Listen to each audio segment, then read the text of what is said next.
What's up, people? I am back. Sorry I didn't do the video yesterday, just something happened.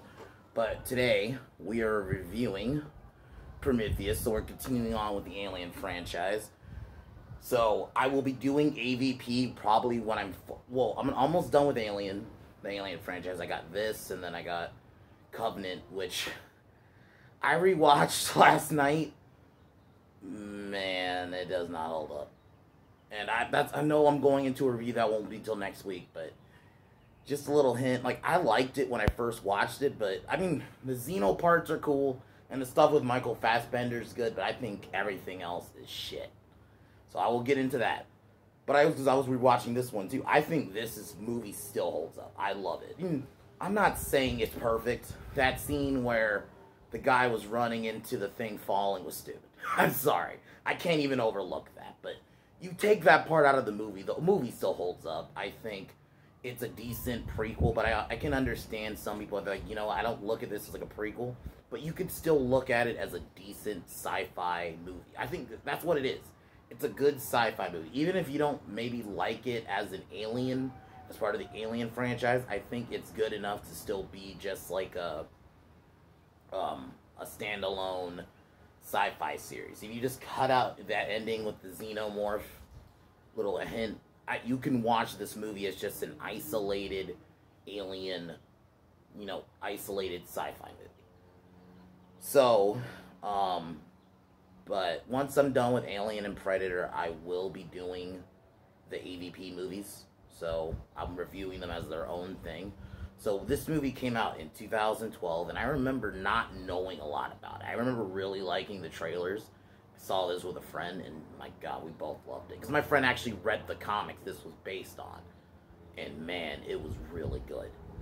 Noomi Rapace's character, Elizabeth Shaw, obviously, no one's going to ever be Sigourney Weaver, as Ripley, but I thought Noomi Rapace, or Elizabeth Shaw, I guess I'll call her by her character name.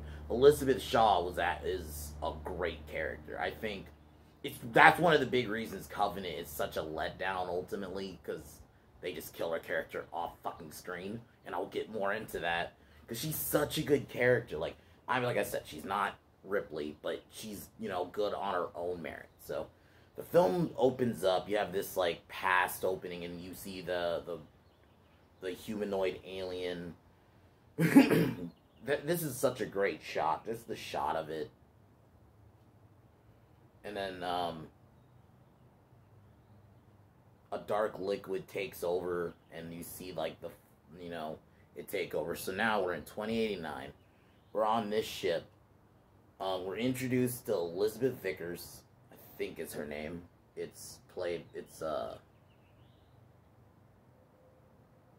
Charlize Theron's character, but I could be saying her name wrong, but whatever. I'll just say Major Vickers, just for this movie. So, you see this kind of badass opening, with her being the only one up. You see the other crew members, Elizabeth Shaw, you have Charles Holloway, and then you have Peter Wayland. This movie has a really good cast. I think that's one of the strongest points. We meet Android David, who, in my opinion, he is like the highlight of, even if you don't like, let's say you didn't like Prometheus or a Covenant, you can at least, almost everybody, even people who don't necessarily like either of these movies, both have said, you know what, even if I don't like these movies, Michael Fassbender is carries these movies for sure. We see him pilot the ship. And this is supposed to be like a prequel to that original movie. The Prometheus enters this planet, and then we basically get like a little, it's almost like a callback to that original, that first movie where they arrive on the planet. You see all these weird designs, and I think that's Meredith Vickers, sorry. I got her name wrong. So Meredith Vickers, who's like the leader of the crew, I actually think she's one of the best parts of the film. Even if she's basically bitchy, that's kind of her role in this. I think she's a decent character. So they're in this pyramid, we see all these weird designs, and we see the engineers, a little bit like an homage. It's like an homage to that original Alien movie. We see that space jockey suit, you know, from the original movie. He takes the dark liquid, and it's like, it's a slow burn overall. And it's like I think that's what it is. It's not the most action-filled. I think that's the other reason some people didn't like it. It's not the most action-y movie. Till, like, you get more to the middle of the film. Because, like, yeah, that first little bit, it is very slow building. It's more about the story. You know, learn more about, like, this backstory of what's going on in this world. So,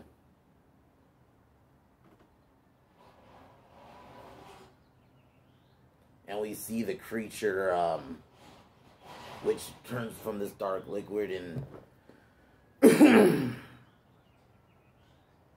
so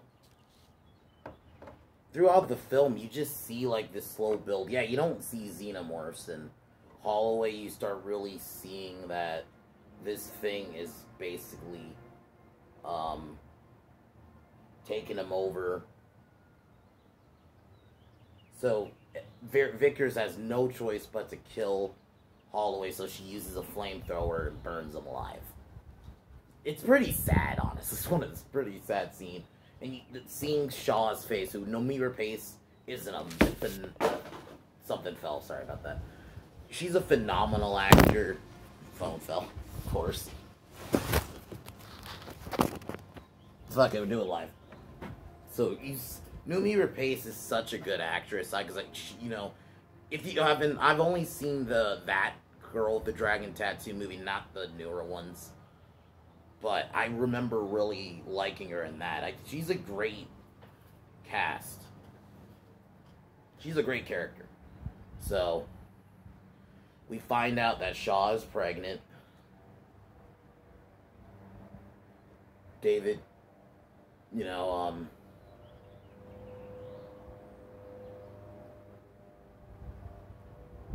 so, and this is where we get this awesome scene of this creature coming out of her. And, you know, this is another thing, like, she's actually fit. Like, she's not just this super skinny chick. Like, even if there's not a lot of action, they got a believable chick, because, you know, she does have some action scenes. So, she manages to get him out of her. So, Vickers is the daughter of, one of the engineers.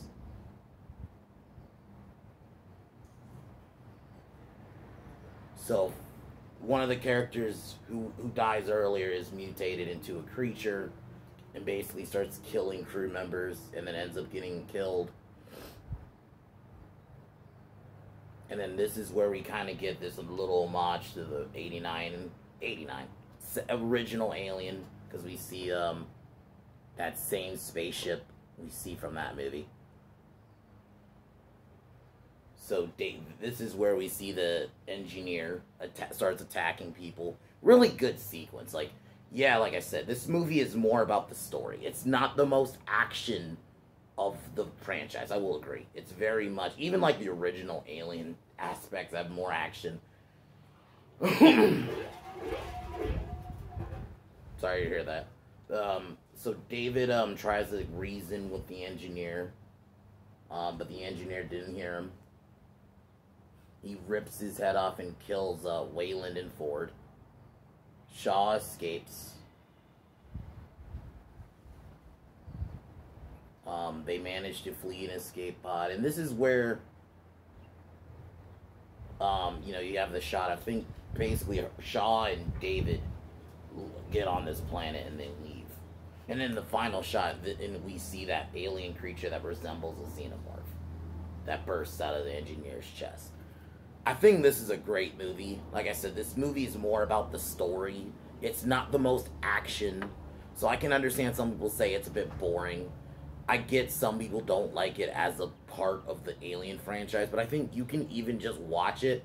Like, if you just cut that shot out in the end, and some of the, like, scenes where you reference the original Alien, you can watch this movie as just a standalone sci-fi series, and I think it works. Shaw, definitely. Elizabeth Shaw and David are, like, the two best characters. I even liked Vickers.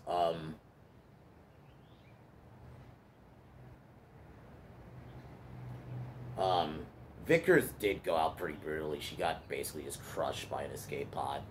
But I think you had great characters, a lot of great shots. I'm not saying it's the most amazing movie in the world. It's nowhere near the first two, obviously, Alien movies. But it works, and I think too many people like just shit on it.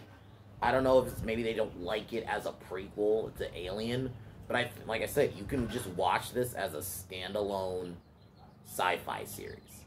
You know, you can watch this as like it's not a series, sci-fi movie.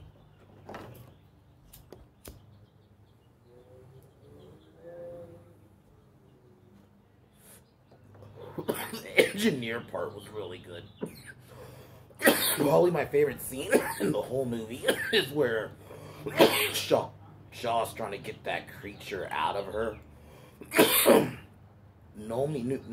don't know how to say her name, but that actress did a phenomenal job. Like, she made it look believable. And the biggest thing I love about the movie is the set design, and the music. The music is great. I think Ridley Scott did a good job. I understand it's not as good as the first two Alien movies, but I think it works. It's just Prometheus. It's just, you know what it is? I think because Covenant, which I will get to on Wednesday. So my schedule will be on Monday. I'm gonna review Army of the Dead, which I really liked. I'm gonna say not my favorite Snyder movie ever. Not even my favorite Snyder zombie movie. Dawn of the Dead is still the best, but I really liked it, so I will review that on Monday. Then Tuesday, I can't wait for this. We're gonna review Predator 2. Then Wednesday, Alien Covenant. And then Thursday we're gonna fix The Mummy 3, and then next Friday will probably be Predators.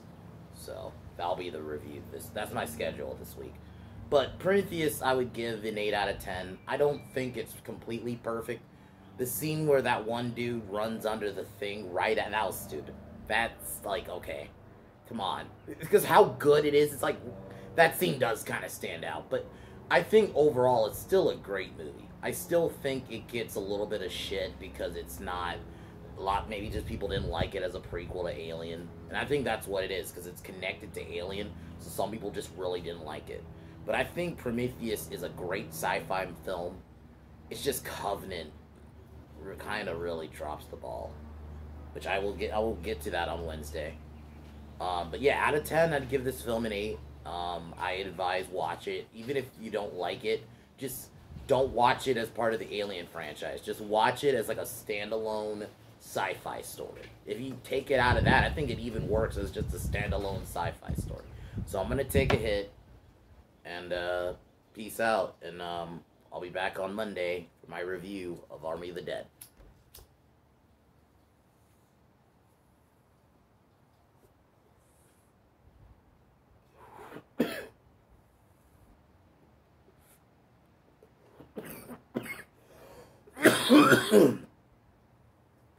Alright, guys. I'll talk to you guys tomorrow. Tomorrow, Monday. Fuck Hank Azaria, fuck Warner Brothers, fuck Freddie Pidgeot Jr., and fuck Lucasfilm. I'll talk to you guys on Monday. Peace!